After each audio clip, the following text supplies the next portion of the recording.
Hey team, good morning. Hope we're all doing well. You join us for a weekend day in the life. It is currently Saturday, the 14th of March, and I'm going to bring you along for a very realistic day in the life on the weekend. There'll be lots of trading content, which I think you're all going to find hugely valuable.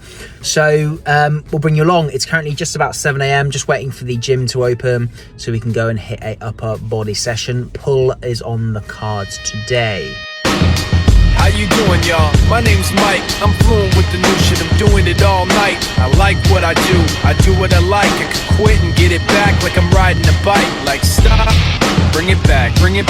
We got that balance, keeping us on track that you get when you're moving quick with no slow. You stare like you don't care, but you do though. I know, you really must be so lonely. Puffed up like you're tough, but so phony. You and your boys, you don't know me. You really wanna hold me? Show me, homie. Tough talk doesn't mean a thing. Get over yourself. You know when we're up in the scene, it's machine shop rocking when we step inside, and we got everybody so petrified. Most of you boys know this, who train will know that when you're on a cut, because I've got my fight in 2 weeks' time, so obviously I've been on a small little calorie deficit for the last 9 weeks. As you get closer and closer, as you taper to the event, just weights are feeling so much heavier. Numbered weights that used to feel a breeze for 8-9 reps now just feel so heavy, and I just have to keep telling myself to just get on with it and lift the weight. I'm obviously trying to fuel nutrition properly in and around the session, before and afters, especially beforehand, but it is what it is. I don't know if it's a subconscious thing as well, but when you look in the mirror as well when you're on a cut, you feel like you're losing all your muscle mass when you're not. But I think most of you watching this who lift will feel me when it comes to being on a calorie deficit. But I don't want to go into the fight any less than 90 kilos. But at the start of the fight camp, I came in at 95.2 kilograms. I'm 6.1. I'm 6'1" for reference. So for me, where I feel nimble, but I feel good, but I've got good lean muscle mass, but I still got maintaining that sort of thickness, that size, 90-ish, 89, 90, 91 at a push is my sort of sweet spot. I was planning on doing a bit of a bulk for 2026, at least for the first 6 months, and just scrapping off a summer cut. But obviously the fight has sort of forced my hand into a bit of a mini cut. So I'm not complaining, but yeah, weights feel heavy. Morning, son. How are you doing? You okay?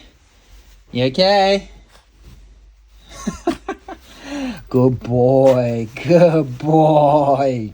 Good boy. Do you want some breakfast? Breakfast. Bruno, want some breakfast? Breakfast. Come on. Good boy.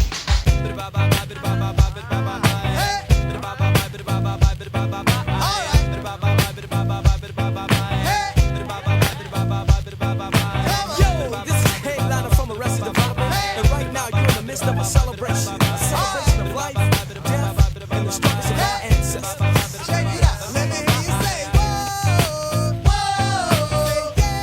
So, dollar index, we were forecasting, as I said on the midweek video, strength, follow through because of that weekly 786 that was broken last week. We mentioned this all on Wednesday, you know what I'm on about.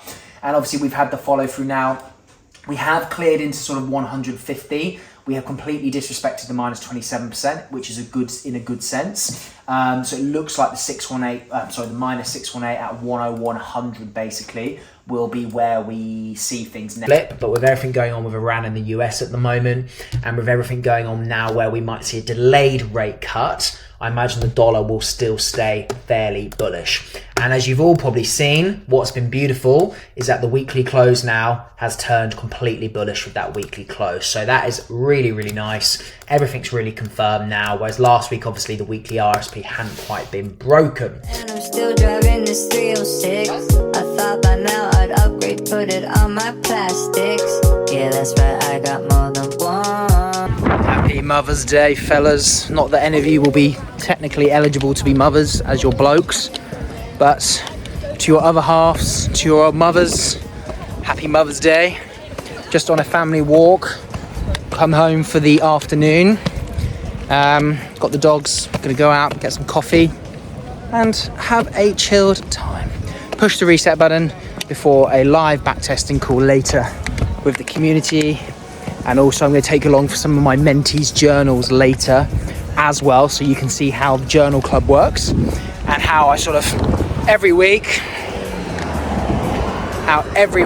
they send me their journal of winners, losers, everything they've taken, and I send them back a personalised loom, critiquing it, what's gone well, what's not gone so well, and we go from there.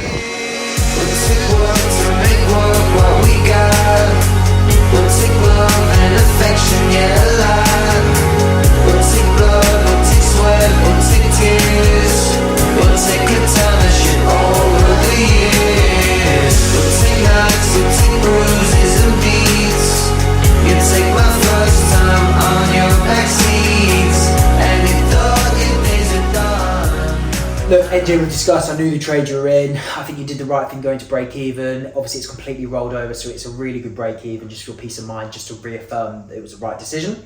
Because obviously it's gone on to roll over, like most of the yen pairs have. Something special with someone like yourself now, where things are going really, really well, is around entry still, stop loss placement. Interesting, really, really good trade.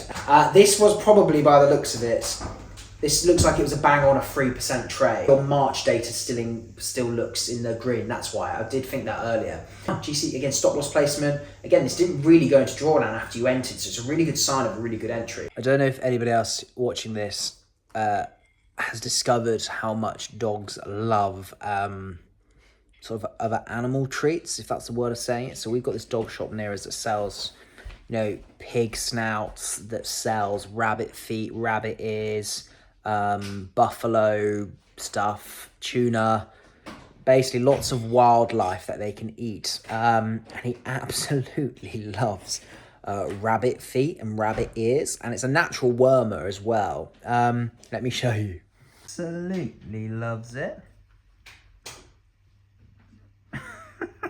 It is a little bit gross, it's a little bit minging, I won't lie, but he loves them. Sometimes he's quite fussy over the years. He's 4 now, but he loves them. And like I said, it's a natural wormer, so we're giving him 1 a week at the moment. But it's good because it's actually something he can chew on as well and play on. So try it out. If you're a dog, if you try it as a natural wormer instead of a tablet, because he's loving it. I'm just still watching him do it.